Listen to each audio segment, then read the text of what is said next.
What's up, everybody? This is the official start of my YouTube page.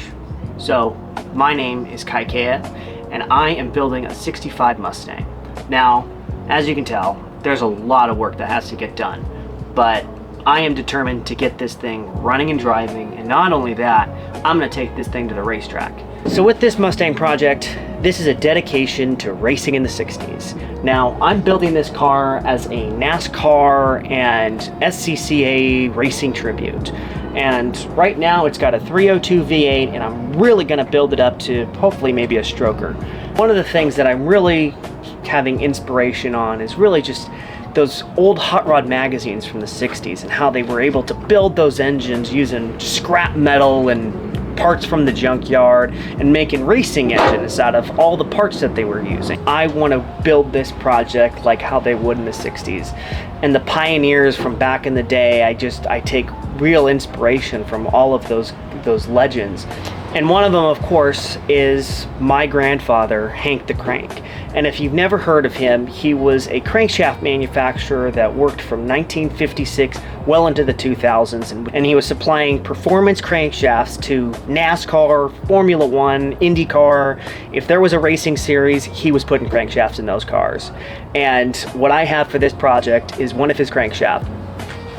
Now, the crankshaft I'm using for this engine was built and spec'd for NASCAR teams like Robert Yates. Essentially building this car in the hopes that I can take this thing to SEMA.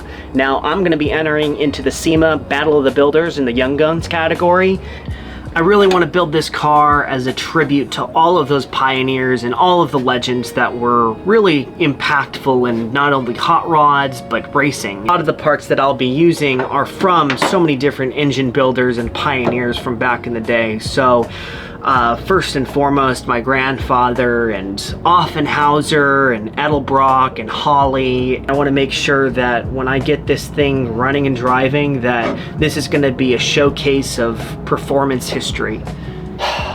But the only thing is, there's a lot of work that needs to get done. So I need to pull the engine out, I have to rebuild it, then I've got to work on the suspension, then I have to change the 4 lugs to 5, because this used to be an inline 6. Then I've got to do the rear axle, change it to a 9-inch, disc brake conversion. I've got to do the body work and the paint, and there's a lot of stuff to get done. But essentially, this car is going to be really built the next year. That's my goal. By 2026, we're going to have this thing running and driving and sending it out to SEMA. But I hope you guys follow along, and I really appreciate you guys, sticking with me over, the last few years on my Instagram page. But I really want to make sure that this is going to be a tribute to all of the pioneers from that bygone era. So stay tuned, guys.